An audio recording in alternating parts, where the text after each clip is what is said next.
Hi, it's Ayya Vimala. Give me 1 second. I just forgot to turn off the AC. Sorry, it was a little too noisy. It's hot outside and some construction going on around me somewhere. It's Ayya Vimala and it's Friday, June 19th. I wanted to sit today because we need to practice, right, and to keep being calm, but I wanted to share with you a little bit about my childhood. I'm old enough that I realize most of you weren't born or were babies when I was a teenager. I grew up in Houston, so now there's a lot of talk about how real it is that very few people understand what June 19th celebrates and why it's a very symbolic day. And I guess I grew up in Houston, so I thought it was, everywhere. But I always knew it was a holiday, and as a small child, I just knew it was a holiday that was for black people or colored people, which was the term, the polite term used to talk about people who were black. And so I knew what it was, and I know Galveston pretty well that was always where we'd go if we went to the beach, and I knew some people who lived there. So it was always just a holiday for them. And it surprises me now that everybody doesn't know that, because we have such diverse communities and cultures. There's so much diversity, so there's so much.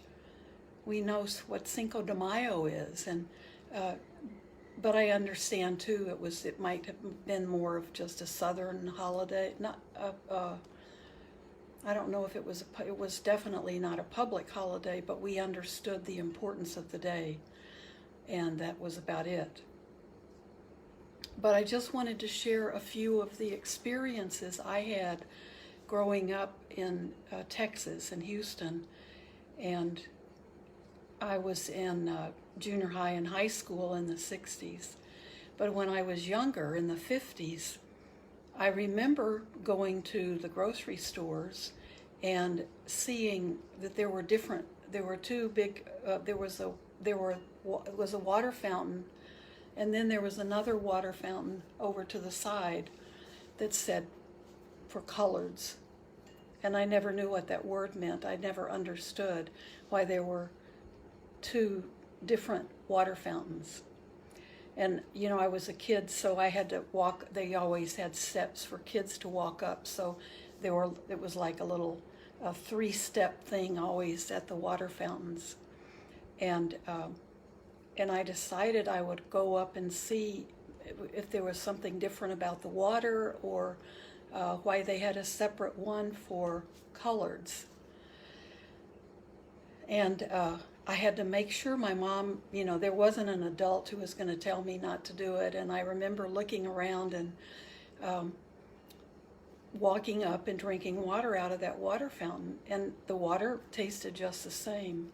What I did notice is that they didn't clean that separate one that was over to the side. They didn't clean that the same way they cleaned the one that was the one, I guess, for whites.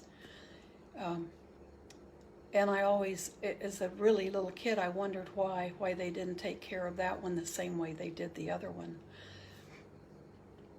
And it wasn't really, for a while, my mom went back to work. We were just a working class family, so she couldn't stay at home and just be a full-time mom when we were all in school. There were 3 of us. But when she went back to work, she had someone who came maybe 1 or 2 days or half days a week, and it was a black woman, and she brought either her son or maybe it was her grandson. And he was about the same age as my younger brother. So the 3 of us would play together. And all I can remember is I was really curious about his hair, and that his mom was a really good cook. And the day she would come, she would make dinner so there would be dinner when my parents got home. And I don't have a lot of different memories, but he was a friend that we played with and had a good time with when the three of us were little. My older brother was probably off doing his own thing.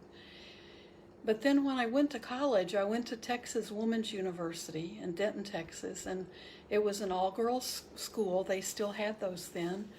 And I lived in the co-op dormitory, and more than half of the students at that university were black, and then so the white students were in the minority.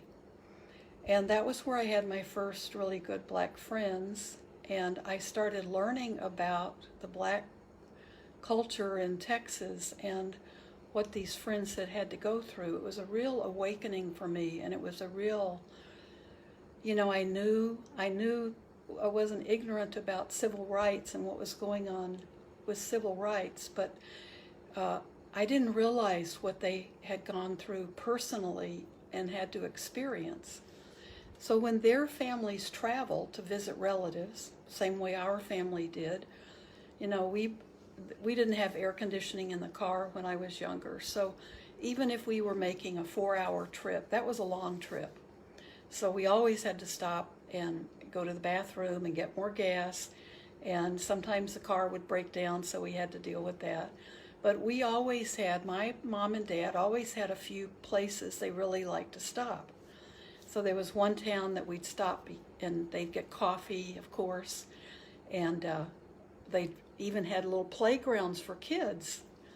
And there were some that we really loved to stop at. And then there was another place that had just a restaurant, but it had wonderful pies, so we'd stop there on some trips, and we'd get bakery items to take to my aunt. So what I found out was from my black friends at college, and I was 18, that when they went on trips with their family, they couldn't go into any of those restaurants, and they certainly couldn't use the public bathrooms, the toilets. And that was, it was very rare, but I began to notice that there were even, in restaurants in Houston, there were even different restrooms for colored people. And there'd be one for men and women, and then somewhere back in the back of the restaurant or little cafe, there would probably be one bathroom that said it was for coloreds. They didn't have two separate ones for men and women. So maybe gender equality was at work in one sense, even back then. Anyway, I found out from my friends that when their families traveled, there were no bathrooms available, and they couldn't go in the same little cafes in the small, tiny little country towns that we did. And what they would do is their parents would bring little potties, and they just had to go out wherever they could stop and find a private spot and do that. And I also knew as I grew up, there were often these little things that, like little ladders that went up both sides of a fence. So you'd see in the back sometimes of a gas station, it was like a little ladder that went up and then went back down on the other side. And that's often how they assume that black people would go out into the field, and that's where they do their business. And I learned a lot of things about how they were treated, and it was incredible because I can remember I just had not known any of this. But I learned a lot of wonderful things too, like they taught us how to dance, and that was when soul music was really big in the country, so we would have dance lessons. And of course I'd never danced because we couldn't do that in my church, so I had incredible dance teachers. I could, I can't even go into that. That was a whole experience. And I learned about black people's hair and how what they had to endure with their hair. Just the stories about, how their hair would be ironed and all the time it took. And I had some of the probably smartest and best friends I had in college for that year were black women, and it really affected the rest of my life. I mean, it really informed me about things that I hadn't grown up with. I lived in such a segregated area that we were blind to we were blind to what was going on for people. It wasn't until I was a senior in high school that I really started opening my eyes, and then I thought, well, maybe a good thing to do is to. I can remember my boyfriend and I found a group of kids in the 5th Ward. Some organization set us up with this group of kids, so we took them on a picnic. And I thought that was something I could do for them, to expose them to some world that they probably never got to go see, the Battleship of Texas or some of the. I mean, I was so misguided, but I knew that that's when I woke up, and it was studying about this. It was studying civil rights issues in government classes in high school, and studying history. But I think for the rest of my life, I've been just aware of how much we don't know, depending on how we grow up and how we live. So it's important for us to know as much as we can about the world. It's important for us to try to see things that we know are there, but we want to avoid because we don't know how to deal with it, or we don't know how to make it different, or we all have such hidden prejudice, or hidden stereotypes, and we have that racial bias. And I'm sure my parents moved to the first house that they had outside of they always lived in Houston, but when the suburbs first began to open up. And my youngest memory was that one of my younger memories is when we first moved to that house. And my parents always said that we moved to that house because they had a really good school district. And I don't know how conscious or unconscious it was with them. But I'm sure when I look back now, it was a good school district, but it was moving away from the center of Houston, and where the schools were then having more of the racial. In the future, they would have more issues around race. But I'm sure my parents, part of it being a good school district to them it was all white people.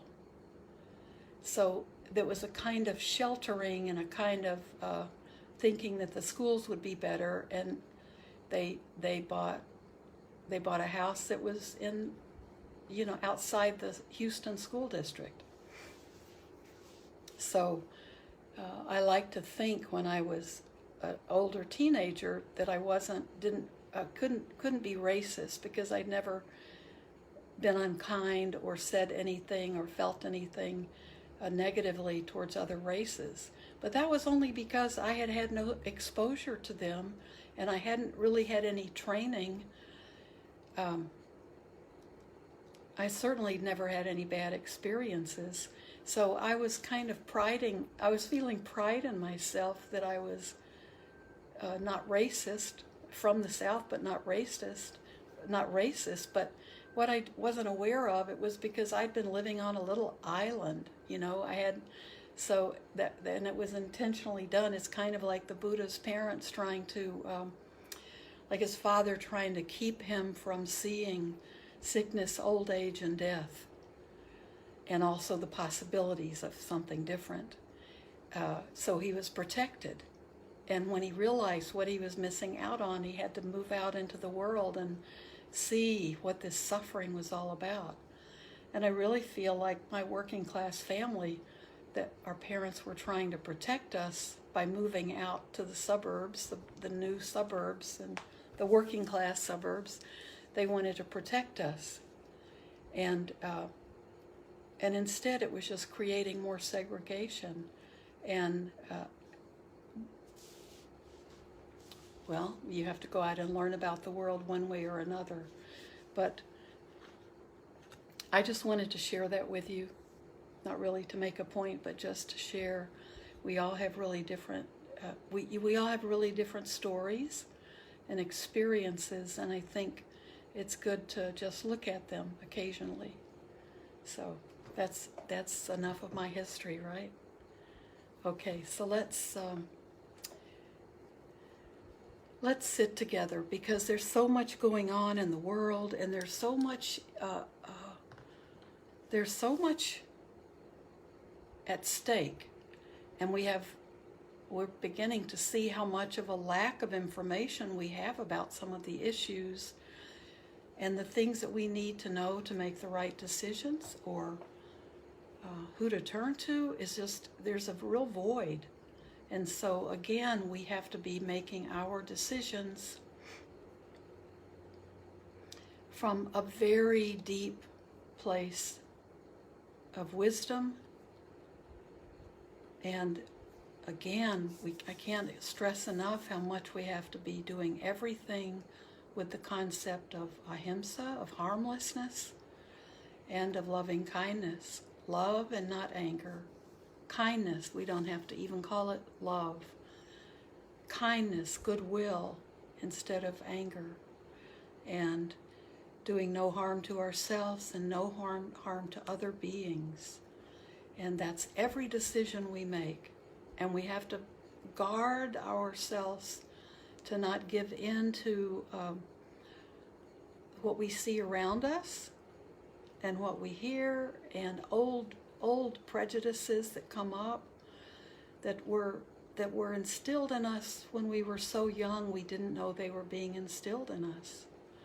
And we have to always guard against that, and stereotypes.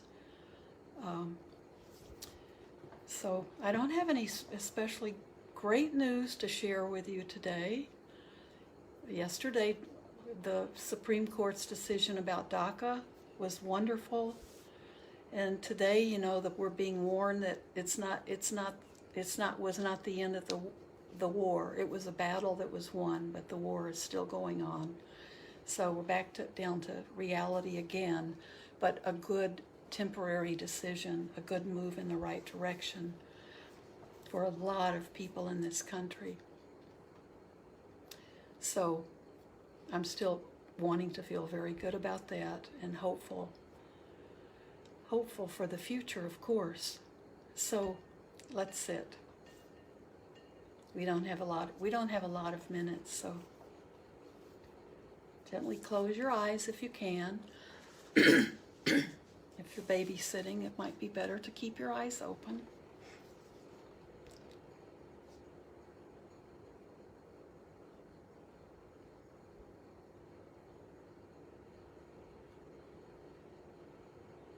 Now, very quickly, just begin to focus on your breath.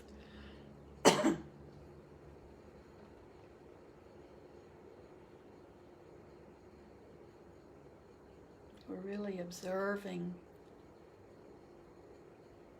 our breath, that process.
Become completely immersed and focused and interested in your body breathing. In through your nostrils,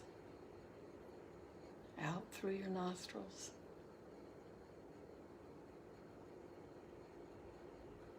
Being aware of the elements as you breathe.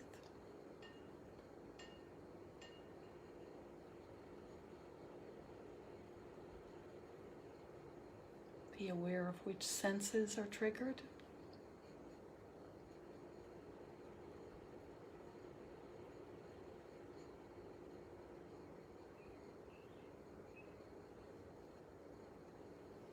And in addition, just make sure your hand is resting on your belly so you can just feel that breath moving down below the top of our lungs, down into our bellies.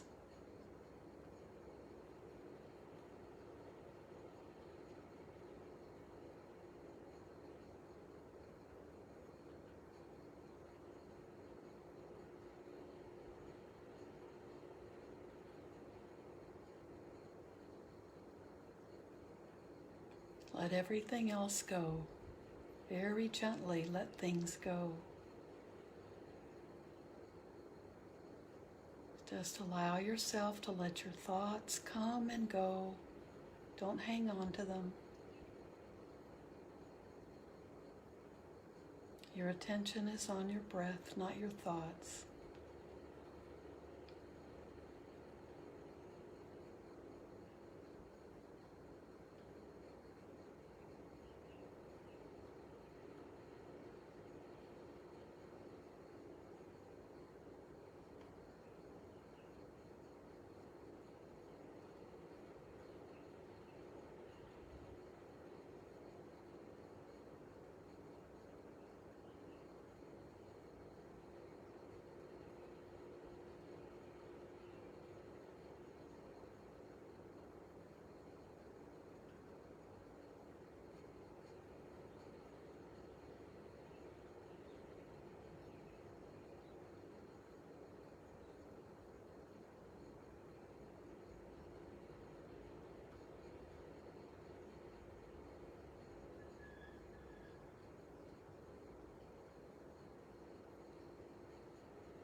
Just allow your mind to be calm.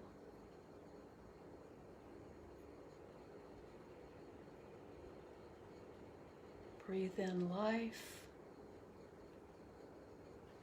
Breathe out life.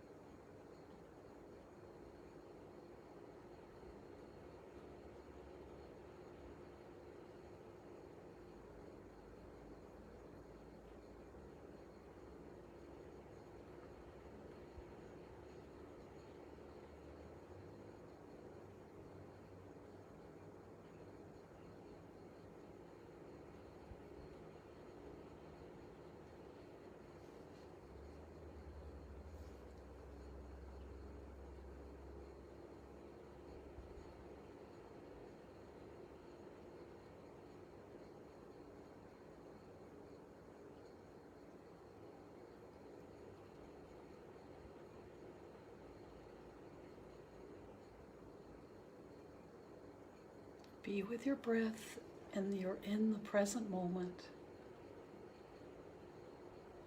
Everything is just all right now, in this moment.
Now, if you're sitting and you're able to sit longer, please do. And just enjoy the calm, peaceful way of being. And when you go out and are ready or have to get out into the real world, whether it's our new normal or not, I have no idea. But when you move out into the world beyond where you are right in this present spot. Try to take as much of the calmness and the peace with you into the day.